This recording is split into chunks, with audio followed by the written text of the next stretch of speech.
everybody, my name is Janvi. So today we are going to start our question number 3 of exercise 4.2 of chapter 4 quadratic equations of class 10th maths NCERT. अब हमारे third question में दिया गया है find two numbers whose sum is 27. अब दो numbers का जो सम है वो 27 दे रखा है और इनने कहा है उनका जो प्रोडक्ट है, प्रोडक्ट उन दो नंबर्स का वो है 182 के इक्वल. तो हम मान लेंगे let one number be x. तो फिर अदर नंबर क्या होगा? अगर दो नंबर्स का सम 27 है और एक नंबर मान लो 2 + 3 = 5 है. अब 2 और 3 दो नंबर्स हैं, इनका जो सम है वो 5 के इक्वल है. अब हमने मान लिया कि एक नंबर 3 होगा, ठीक है. तो दूसरा नंबर क्या होगा अगर हमें नहीं पता है क्या है? अगर हमने एक नंबर 3 मानना है तो 5 - 3 जो हमने नंबर मानना है उसको जो हमारा सम था उसमें से माइनस करा है. तो फिर अगर हमने x नंबर मानना है तो 27 - x होगा दूसरा नंबर, है ना. 27 - x. अब अकॉर्डिंग टू क्वेश्चन इन दोनों नंबर्स की प्रोडक्ट x × 27 - x किसके इक्वल दिया गया है? 182 के equal. 27x - x² - 182 = 0. x² - 27x + 182 = 0. अब 27 को अगर हम ऐसे दो नंबर चाहिए जिनको ऐड करने से या सब्ट्रैक्ट करने से 27 आए और मल्टीप्लाई करने से 182 आए, तो हम 13 और 14 को करके देखते हैं. 4 × 3 = 12 ऊपर 1, 4 × 1 = 4, 1 5, 3 × 1 = 3, 1 × 1 = 1. सॉरी यहाँ पे क्रॉस आएगा. 2 8 182 और इनको जब ऐड कर रहे हैं तो ये 27 की इक्वल हो रहा है. तो फिर x² - 14x - 13x + 182 = 0. x common आ गया, x - 14 - 13 कॉमन आ गया, x - 13 सॉरी 14 तो कॉमन था ना, = 0. अब यहाँ पर हमारे कौन कौन से फैक्टर बने हैं? दो, x + 14 और x + 13, ये 0 के इक्वल हो गया. तो x की वैल्यू क्या आई? x - 14 और x - 13. तो x की वैल्यू क्या आ गई हमारी? 14 और 13. कैसे? x - 14 = 0, x = 14, x - 13 = 0, x = 13.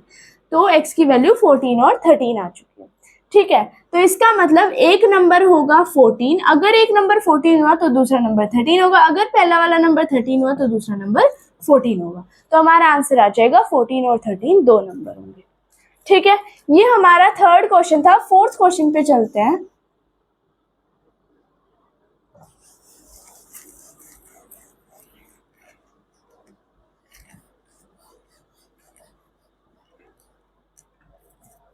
Fourth question में देखो हमें क्या दिया गया है, find to consecutive positive number.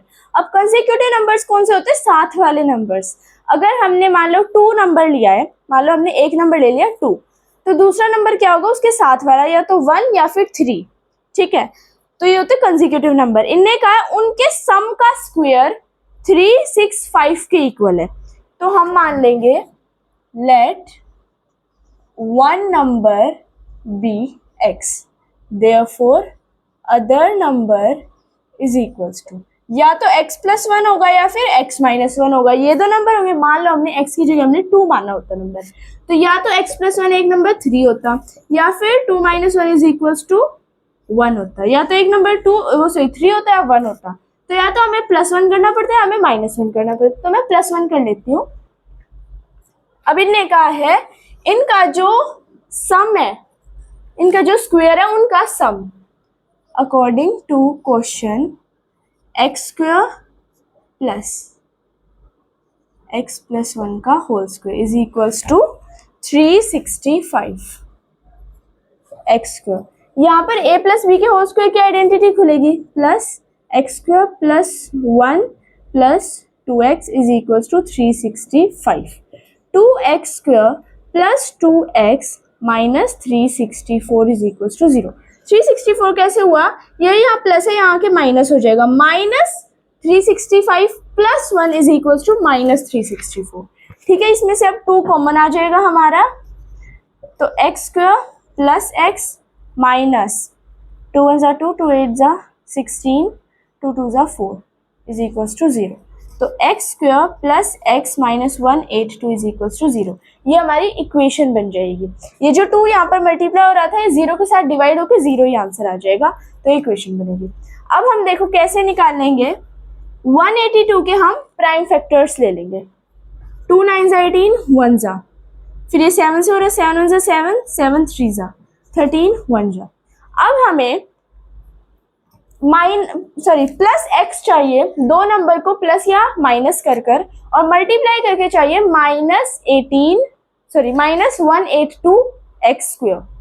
तो देखो अगर हमने इसकी प्राइम फैक्टराइजेशन करी है, ये 13 हम अलग ले लेते हैं, 2 7 ज़ा 14 होता है, तो जब हम 14 में से 13 को माइनस करते हैं तो हमारा 1 आता है। ठीक है, और अगर हमने यहाँ पे 14x में से 13x को माइनस करा तो हमारा आंसर x आ जाएगा, और अगर हमने इन दोनों को मल्टीप्लाई करा तो 182 आएगा, क्योंकि ये तो इनके फैक्टर्स, हमने इनके फैक्टर्स की तो मल्टीप्लिकेशन लिखी है। तो फिर क्या हो जाएगी इसमें मिड टर्म स्प्लिटिंग हमारी, दो नंबर हो जाएंगे 14 और 13। तो x square plus 14x minus 13x minus 182 is equal to 0। x common आ गया, x प्लस 14 माइनस 13 कॉमन आ गया, x plus 14 is equal to 0। x plus 14 और x माइनस 13 ये हमारे दो फैक्टर्स हो जाएंगे। तो अब हमारी x की वैल्यू आ गई -14 और 13। अब माइनस का तो कैंसिल हो जाएगा, तो x की वैल्यू हमारी 13 आ गई। अगर x हमारा 13 है तो दूसरा नंबर क्या था, x प्लस 1, 13 प्लस 1 इज 14, तो हमारा दूसरा नंबर आ गया 14। One number is this and other number is 14। 14 और 13 हमारा आंसर हो जाएगा। ये फोर्थ क्वेश्चन था। अब अपने फिफ्थ क्वेश्चन पे चलते हैं।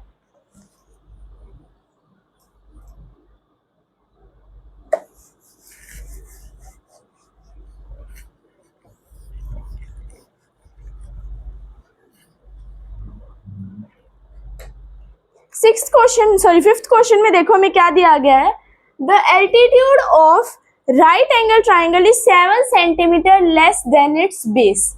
अब हमारे पास एक राइट एंगल ट्राइंगल है, इसने कहा है जो इसका एल्टीट्यूड है, मतलब जो परपेंडिकुलर है, वो 7 सेंटीमीटर कम है उसके बेस से।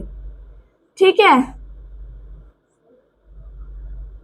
तो मान लो ये एक ट्राइंगल है, राइट एंगल ट्राइंगल, ये इसका एल्टीट्यूड हो गया, ये इसका बेस हो गया।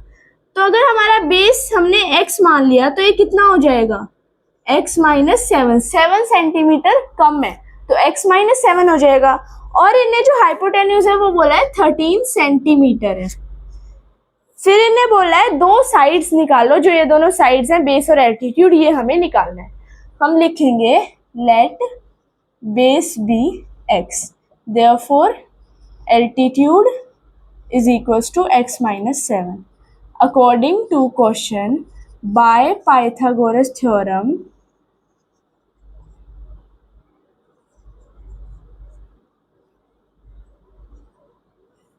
यहाँ पर x का स्क्वायर प्लस x माइनस 7 का whole square is equals to 13 का होल स्क्वायर, ऐसे आ जाएगा। x square plus 49 minus 14x is equals to 169, जो कि 13 का स्क्वायर होता है। अब यहाँ पर 2x square minus 14x minus 120 कैसे आया, -169 प्लस 49 इज इक्वल्स टू -120 हो जाएगा। अब यहाँ पर ये 0 के इक्वल आ गया, 2 कॉमन आ जाएगा, x square minus 7x minus 60 is equals to 0। X square minus 7x minus 60 is equals to 0, ये हमारी इक्वेशन हो जाएगी। अब इसको सॉल्व करते हैं, मैं इरेज कर देती हूँ। सॉल्व करेंगे तो देखो हमारे क्या दो फैक्टर्स बनेंगे जिसको मल्टीप्लाई करके 60 आ जाए। तो 12 5 ज़ा 60 होता है और 12 माइनस 5 7 होता है। तो x square minus 12x plus 5x minus 60 is equals to 0।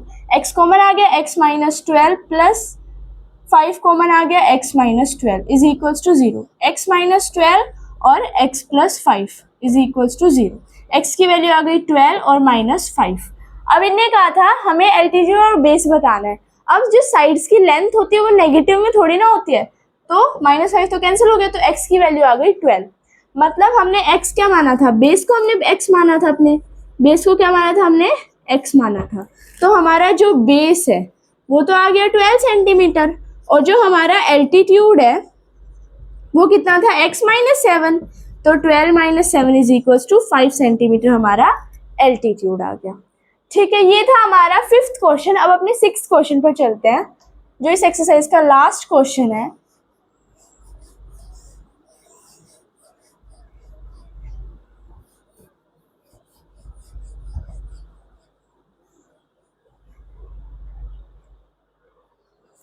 Sixth question में देखो क्या कहा गया है।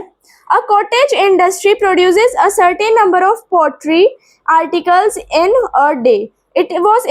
It was observed on a particular day that the cost of production of each particle in rupees was 3 more than the twice of number of articles produced on that day. If the total cost of production on that day was 90 rupees, find the number of articles produced and the cost of each article.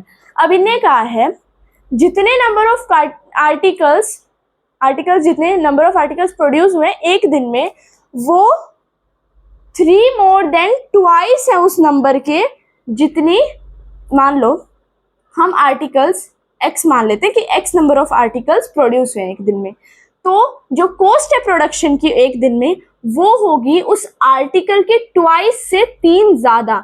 मतलब x का twice 2x, उससे 3 ज्यादा 2x + 3। तो हम मानेंगे let number of article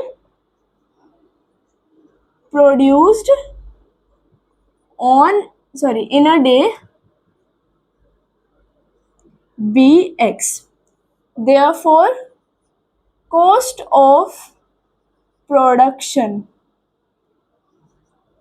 of articles किसके equal हो जाएगी, उसका ट्वाइस 2x, उससे 3 ज्यादा 2x + 3 के इक्वल।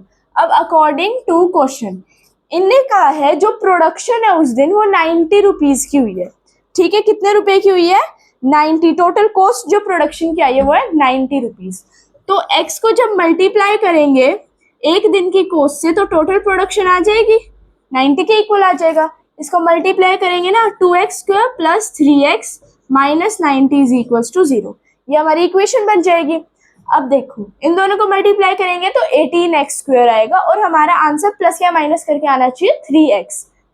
तो फिर 180 का हम एलसीएम लेते हैं, 2 9 ज़ा 0 ज़ा, 2 4 ज़ा 5 ज़ा, 3 1 ज़ा, 3 5 ज़ा, 3 5 ज़ा, 5 1 ज़ा। अब हमें 3 चाहिए आंसर में, तो 2 2 ज़ा 4, 4 3 ज़ा 12 और 5 3 ज़ा 15। तो ये 15 आ रहा है, 12 आ रहा है, 15 में से 12 गए 3 आते हैं, है ना। 2x² + 15x - 12x - 90 is equals to 0। यहाँ पे हमारा x कॉमन आ गया, 2x + 15। यहाँ पर हमारा 6 कॉमन आ गया, 2x + 15 इज इक्वल्स टू 0। तो 2x + 15 और x - 6 is equals to 0। x की वैल्यू आ गई 6 और -15/2। अब जो कॉस्ट है प्रोडक्शन की आर्टिकल्स की, नहीं नंबर ऑफ आर्टिकल्स, क्योंकि हमने नंबर ऑफ आर्टिकल्स को x माना था, तो नंबर ऑफ आर्टिकल्स जो है वो नेगेटिव में तो हो नहीं सकते, तो नेगेटिव तो कैंसिल हो गया, तो 6 आ गए। जो हमारे नंबर ऑफ आर्टिकल्स प्रोड्यूस हुए एक दिन में वो हो गए 6, क्योंकि हमारी x की वैल्यू क्या आई है 6।